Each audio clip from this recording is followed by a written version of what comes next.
America আর Israel এই যুদ্ধটা জিতেছে এই কথাটা আসলে শুধু ট্রাম্পের দাবি, মূলত বাস্তবে তারা হারছে। যদিও আকাশে তাদের যুদ্ধ বিমান একের পর এক বোমা, মিসাইল, ধ্বংস সবকিছু মিলিয়ে ইরানকে যেন ভয় দেখানোর এক বৃথা চেষ্টা, যেন তারা যা চায় তাই করতে পারে, যেন পৃথিবীর কোনো শক্তি তাদের সামনে দাঁড়াতে পারবে না। কিন্তু বাস্তবতাটা একটু ভিন্ন।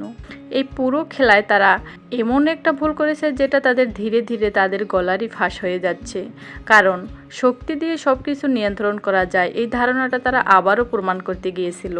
আর এখানেই তারা আবারও সবচাইতে বড় ভুলটা করে ফেলেছে। এই মুহূর্তে আপনি যদি বাইরে থেকে দেখেন তাহলে দেখে মনে হবে যুদ্ধটা একটু থেমে গেছে, পরিস্থিতি কিছুটা শান্ত, কিন্তু আসলে এটা কোনো শান্তি না, এটা একটা চাপা আগুন। আমেরিকার ইসরায়েল ভাবছে তারা পরিস্থিতি নিয়ন্ত্রণে এনেছে, কিন্তু বাস্তবে তারা এমন একটা অবস্থায় ঢুকে গিয়েছে যেটা এখন তাদের হাতের বাইরে চলে গিয়েছে। কারণ এই যুদ্ধটা তারা শুরু করেছিল নিজেদের আধিপত্য দেখানোর জন্য, কিন্তু তার প্রভাব এখন আর শুধু ইরানের সীমাবদ্ধ নেই, এটা ধীরে ধীরে পুরো পৃথিবীতে ছড়িয়ে পড়েছে। সবচেয়ে বড় ভুলটা হলো এই যুদ্ধকে শুধু আমেরিকা ইসরায়েল বনাম ইরান হিসাবে দেখা। বাস্তবে এখানে একসাথে দুইটা যুদ্ধ চলছে। প্রথমটা আমরা সবাই দেখি, আকাশের যুদ্ধ। সেখানে আমেরিকা আর ইসরায়েল তাদের প্রযুক্তি শক্তি, আধুনিক অস্ত্র ব্যবহার করে ইরানের উপরে আঘাত করেছে। তারা ইরানের প্রতিরক্ষা দুর্বল করে দিয়েছে, গুরুত্বপূর্ণ টার্গেট ধ্বংস করেছে। এই দিক থেকে দেখলে মনে হবে হ্যাঁ, তারা এগিয়ে আছে, তারাই জিতেছে। কিন্তু মূলত তারা ইরানের সামরিক বাহিনীর তেমন কিছুই ক্ষতি করতে পারেনি, কারণ ইরানের সব গুরুত্বপূর্ণ সামরিক কাঠামো মাটির অনেক ভিতরে। আমেরিকা ইসরায়েল যা করেছে তা হলো ইরানের সেবা সামরিক এলাকায় বোমা বর্ষণ করে যাচ্ছে। আর দ্বিতীয় যুদ্ধটা যেটা তারা বুঝতেই পারেনি, সেটাই এখন তাদের সবচাইতে বড় দুঃসংবাদ হয়ে দাঁড়িয়েছে। এই যুদ্ধটা হচ্ছে পুরো বিশ্বের অর্থনীতির বিরুদ্ধে। আর এখানে ইরান এখন এমন একটা জায়গা আঘাত করেছে যেটা আমেরিকা আর ইসরায়েলের নিয়ন্ত্রণের বাইরে। এই জায়গাটার নাম হরমুজ প্রণালী। ছোট্ট একটা সমুদ্রপথ, ম্যাপে খুব বড় কিছু মনে হবে না, কিন্তু বাস্তবে এই জায়গা দিয়ে পৃথিবীর 20% তেল আর গ্যাস যাতায়াত করে। এই একটা পথের উপরে নির্ভর করে পুরো বিশ্বের জ্বালানি সরবরাহের একটি বড় অংশ। এখন ভাবুন, এই জায়গাটায় যদি হঠাৎ করে একটা অনিশ্চয়তা তৈরি হয়, যদি ভয় তৈরি হয়, তাহলে কি হবে? ইরান ঠিক সেটাই করেছে।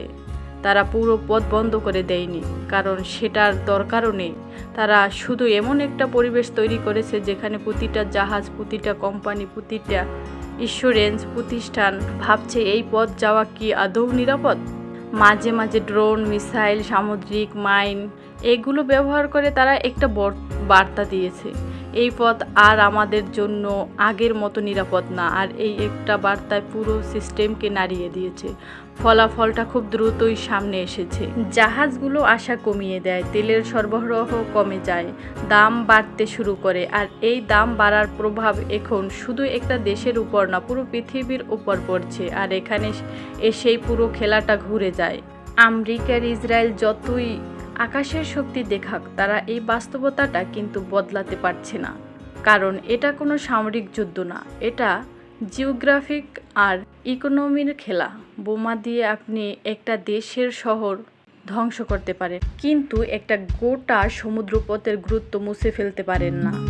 আর এখানে ইরান এগিয়ে যায়, কারণ তারা তাদের দুর্বলতাকে শক্তিতে পরিণত করেছে। তারা জানে তারা সরাসরি লড়াইয়ে গিয়ে জিততে পারবে না, তাই তারা এমন এক জায়গায় আঘাত করেছে যেটা আমেরিকা ও ইসরায়েলের পুরোপুরি নিয়ন্ত্রণের বাইরে। আমেরিকা আর ইসরায়েল সব সময় ভেবেছে তারা বাইরে থেকে এসে সব কিছু ঠিক করে দেবে, কিন্তু বাস্তবে তারা এমন একটা আগুন জ্বালিয়েছে যেটা এখন তাদের নিজেদের দিকেই ফিরে আসছে। তারা ভেবেছিল দ্রুত আঘাত করে সবকিছু শেষ করে দেবে, কিন্তু তারা বুঝতে পারেনি এই যুদ্ধটা শুধু আকাশে আর সীমাবদ্ধ থাকবে না, এটা এমন এক জায়গায় ছড়িয়ে পড়বে যেটা তারা সহজে আর নিয়ন্ত্রণ করতে পারবে না। এখন প্রশ্নটা খুব পরিষ্কার, যদি আমেরিকা আর ইসরায়েল আকাশে যেতে, তাহলে ইরান মাটির গভীরে সমুদ্রপথে আর অর্থনৈতিক ভেতরে খেলা চালিয়ে যাবে। তাহলে এই যুদ্ধটা আসলে জিতছে কে? আমেরিকা আর ইসরায়েল যে হিসেব নিয়ে যুদ্ধ শুরু করেছিল সেটা এখন পুরো ভেঙে গেছে। এখন তাদের সামনে তিনটা রাস্তা, কিন্তু তিনটাই সমস্যার। প্রথমটা আলোচনা তারা যদি এখন ইরানের সাথে বসে তাহলে সেটা দুর্বলতা হিসাবে দেখা হবে, কারণ এত আক্রমণের পরেও তাদের লক্ষ্য তারা অর্জন করতে পারেনি। এই বার্তাটা সারা পৃথিবীতে ছড়িয়ে পড়বে। মজার ব্যাপার হলো এখন সেটাই ঘটছে। আমেরিকা মাঠের যুদ্ধে আর না পেরে যুদ্ধবিরতি বজায় রাখতে বিভিন্ন দেশকে নানাভাবে চাপ দিচ্ছে। দ্বিতীয়টা কিছু না করা, কিন্তু এতে তেলের দাম বাড়তেই থাকবে আর এর প্রভাব তাদের নিজেদের অর্থনীতির উপরেই পড়বে।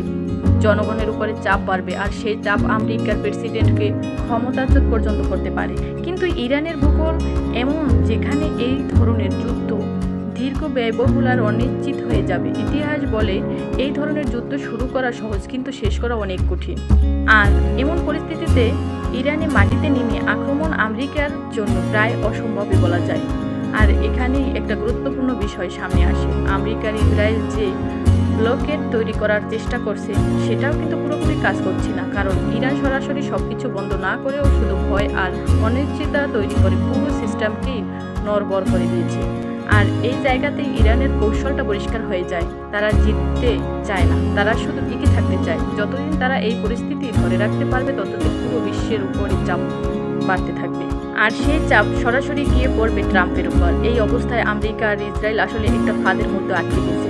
তারা যদি পিছু হটে সেটা হবে দুর্বলতা, তারা যদি এগোয় তাহলে আরও বেশি ক্ষতির সম্মুখীন হবে, আর তারা যদি মাঝখানে থাকে তাহলে সমস্যা আরও বড় হবে। এই কারণেই এখন অনেকেই বলছে এই যুদ্ধটা শুধু একটা যুদ্ধ না, এটা একটা ভুল সিদ্ধান্তের ফল, যেটা ধীরে ধীরে এখন আমেরিকার জন্যই একটা বড় সংকটে পরিণত করেছে। কিন্তু একটা সত্য খুব ভালোভাবে পরিষ্কার, এই খেলায় কেউই পুরোপুরি জিতছে না। আমেরিকা আর ইসরায়েল শক্তি দেখাচ্ছে কিন্তু সাবধান বাজছে। আমেরিকা আর ইসরায়েল শক্তি দেখাচ্ছে কিন্তু সমাধান পাচ্ছে না। ইরান চাপ তৈরি করছে কিন্তু তারাও ক্ষতির বাইরে না। আর মাঝখানে পুরো পৃথিবী, যেখানে সাধারণ মানুষ সবচাইতে বেশি মূল্য দিচ্ছে। সেই যুদ্ধটা আমাদেরকে আরও একটা জিনিস শিখিয়ে দেয়, শক্তি মানে শুধু অস্ত্র না, অনেক সময় একটা জায়গা, একটা কৌশল আর একটা সঠিক সময়ের সিদ্ধান্ত সবচাইতে বড় শক্তিকেও চাপে ফেলে দিতে পারে। আর হয়তো এ কারণে এই যুদ্ধটা এখন শুধু আর আমেরিকা ইসরায়েলের না, এই যুদ্ধটা এখন পুরো পৃথিবীর বিরুদ্ধে একটা যুদ্ধ।